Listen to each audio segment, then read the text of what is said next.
If you understand whiskey, you're already 70% of the way to understanding sake. You just don't know it yet. If you understand terms like barrel proof, mash bill, or non-chill filtered, you already understand most of sake. I know whiskey and sake feel like they come from two completely different worlds. One is distilled, aged in barrels, and usually reminds you of prohibition. The other is made from rice, and usually you kind of associate with sushi. But once you start looking closer, you'll come to realize that they actually share a lot of similar ideas. So today, we're gonna use whiskey concepts like barrel proof, non-chill filtration, mash bill, and age statements to explain some of the most important concepts in sake and how they translate into flavor and aroma. One of the most popular categories in whiskey right now is barrel proof or cask strength whiskey. That means the whiskey is bottled directly from the barrel without any dilution. If you've ever wondered why some sake hits harder or just has more strength on the palate, this is why. Sake has a very similar concept called genshu, and normally that's used to dilute the sake down to around 15 to 16%. But genshu sake skip that step, so that way it's bottled at the brewed strength, just like cask strength or barrel proof whiskey skips the dilution step so that it comes out exactly how strong it was when it went into the barrel. The first sip of a genshu hits almost the same way a barrel proof whiskey does.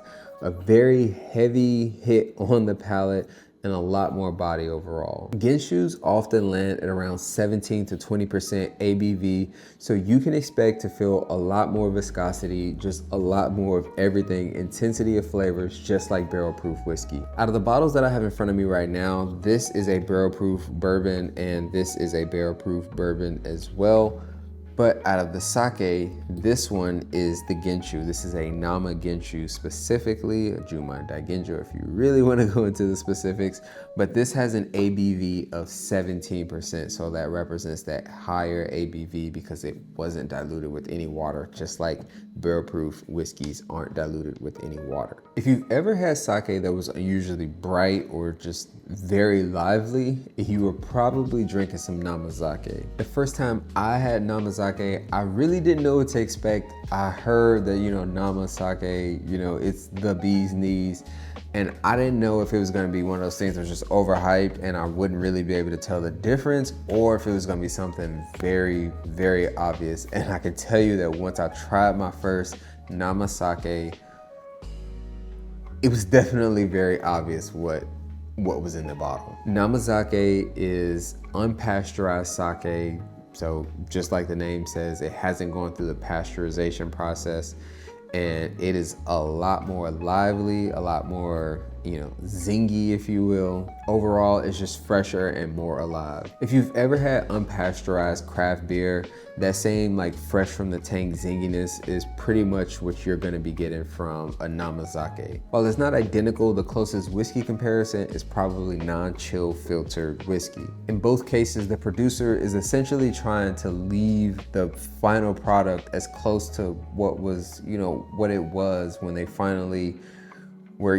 done kind of working their magic in brewing the sake or distilling the spirit. While it's not identical or, a one for one, the closest whiskey concept to namazake is probably non-chill filtered. And in both cases, what's essentially going on is the producer or the brewer for sake, the master distiller for whiskey, is essentially trying to give you the closest thing to the raw product as possible. Have you ever had a whiskey that felt very viscous, dense, and full of character?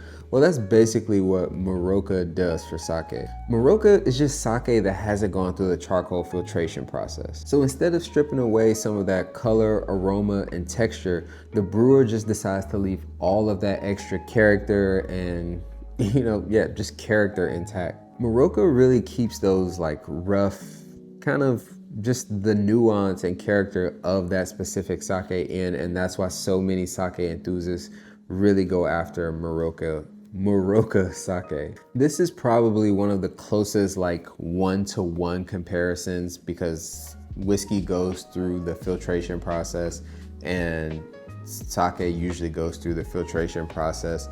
So this is kind of that one-to-one actual comparison as far as filtration.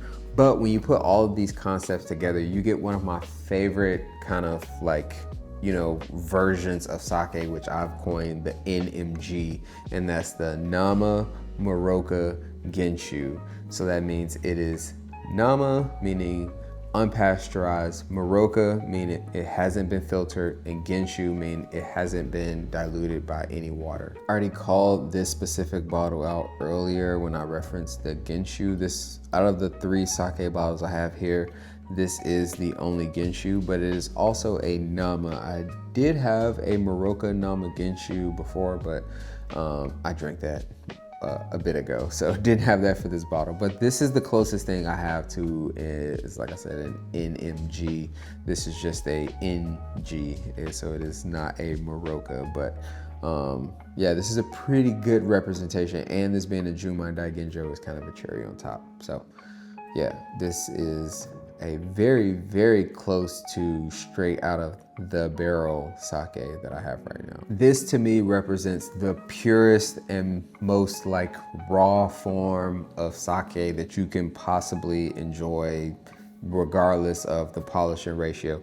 And this is as close as you get as like straight from the barrel whiskey in, you know, sake form basically. If you drink whiskey at all, you're more than likely very familiar with age statements, as it's one of the first things that a lot of, you know, whiskey enthusiasts look for. 12 years, 15 years, 18 years. It tells you how long that specific whiskey was matured for in the barrel, or at least the youngest whiskey that's in that bottle was matured for in the barrel. Sake doesn't really use age statements in that same way. Instead, what you kind of see swapped out for an age statement is actually the polishing ratio. And that is going to influence the name that you also see on any bottle of sake. So if you see 50%, that means you're looking at a Daiginjo. If you see 60%, that means you're looking at a Genjo, and anything above 60% means you're just looking at, you know, basically a Junmai or some Hanjozo sake that's had some distiller's alcohol added during the brewing process. Because here's the weird part: the outside of the rice grain is the part of the rice that the brewers don't actually want. So when brewers polish the rice, they're trying to get rid of all of that stuff to get to that starchy center, which if you've watched previous videos, you know that that's called the Shinpaku. So whiskey uses time in the barrel to refine the spirit, and sake uses rice polishing to refine the raw ingredient. But just like older whiskey doesn't always mean better whiskey, lower rice polishing ratios don't always mean better or more valuable sake. Just remember, if nothing else, rice polishing ratios don't tell you quality, it just tells you the style. Another huge part of whiskey flavor is the mash bill. You have rye forward whiskeys, you have wheat forward whiskeys, and you have malt forward whiskeys. And all those different grains and ratios dramatically change the whiskey profile. Sake doesn't really use mash bills in the same way, but there are 3 things that similarly drastically impact how a sake is going to be experienced, and that is the rice, the koji, and the yeast strain. Rice varieties influence body, aroma, texture, and structure of the sake. More polishing usually means cleaner aromas, and that's where you're gonna get more of the melon, the pear, the apple, you know, those fruits. And less polishing, you're gonna get more of those grain notes, and that's usually where you start to pick up some of those umami, those savory notes on a sake. Different yeast strains, on the other hand, can create dramatically different aromas on a given sake, and that's where you're going to be able to get those notes on the nose, as far as like melon, pear, peach, banana, green apple, or even some of those floral varieties. You can really think of yeast as like the floral engine of a sake. Koji, on the other hand, is one of the most unique parts of sake brewing, and to be honest, it doesn't really have a whiskey comparison.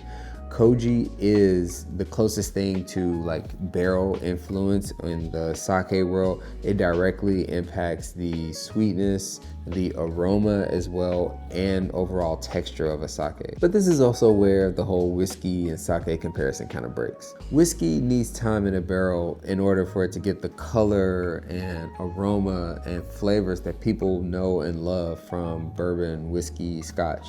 Sake, on the other hand, isn't really the same. It doesn't need time. It's brewed to be enjoyed as fresh as possible to get the ultimate, experience on as far as freshness and liveliness and all of its unique characteristics. Most sake isn't aged at all, and when it is, it's usually for a very specific purpose, and it's a completely different process. So you can really think of polishing, koji, and yeast as the flavor shaping tools of sake, not necessarily time. When we're talking about age statements versus polishing ratios, we have the Eagle Rare 10 here, and just like the name 10 means this is aged at, the youngest thing in here is 10 years. But when we talk about something like this, or this, these are all dai genjos. This has a polishing ratio of 50%. This has a polishing ratio of 45%. And this has a polishing ratio of, it's kind of a hybrid situation here, but 33% and 50%. Wild Turkey, I'll be honest, I do not remember. I think the youngest thing in here is like 8 years. And I think the youngest thing in Stag, I do not remember off the top of my head, but 10 years for sure. And then I've given you the rice polishing ratios for these 3 bottles here. So that's comparison of the years to polishing ratios. All right, so now that we've pretty much went through a lot of the most important concepts in sake using whiskey, here's the really quick cheat sheet. Age statement is basically the rice polishing ratio. Mash bill, you can think of that as the rice variety plus the yeast plus the koji of a sake. And cask strength, that translates directly into genshu when it comes to sake. And non-chill filtered in whiskey, you can think of that as a combination of muroka / namazake, or just nama.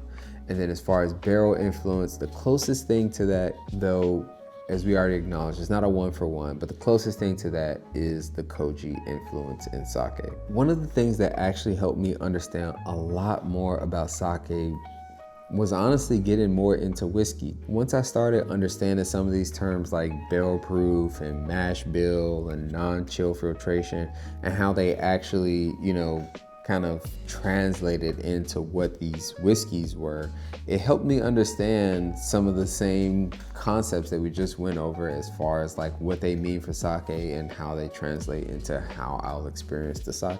And when all of that started kind of clicking for me, that's when I realized that, despite these drinks being worlds apart, they aren't really as different as they might seem at first glance. So once you really start to understand these parallels, sake doesn't really feel as mysterious anymore. And when you're a lot more comfortable with these terms, you'll be able to go into a store, recognize what these terms mean, and feel a lot more confident going and grabbing a bottle off the shelf, knowing exactly what kind of experience you're about to get yourself into. And I will say that's probably especially important if you're grabbing a genshu off the shelf. Do not chug half a bottle and then think you're about to go do something very intellectually stimulating, if you will. A big reason I make these videos is because I want sake to feel way less intimidating and more accessible in the United States. Not just in places like New York or Los Angeles or, the specialty shop in Chicago. Shout out to you, Konbini and Kanpai. But everywhere in the country. I'd love to see just a lot more local sake communities as people travel around the country versus kind of only being restricted to enjoying great sake in major cities, where those are kind of the only places where you have some of the best, or at least the widest variety of bottles right now. I really think everybody should have the opportunity to see how incredible sake can actually be. And that's why in the next video, we're gonna tackle one of the biggest misconceptions, or let's say issues that people have with sake, and that's why some sake tastes like water, if you will, and why some sake tastes more full-bodied and expressive. So if that sounds interesting to you, make sure you subscribe to the channel so you don't miss out on future uploads. And until the next one, and I hope to see you there, we'll keep learning, we'll keep sipping, But until then, Kanpai.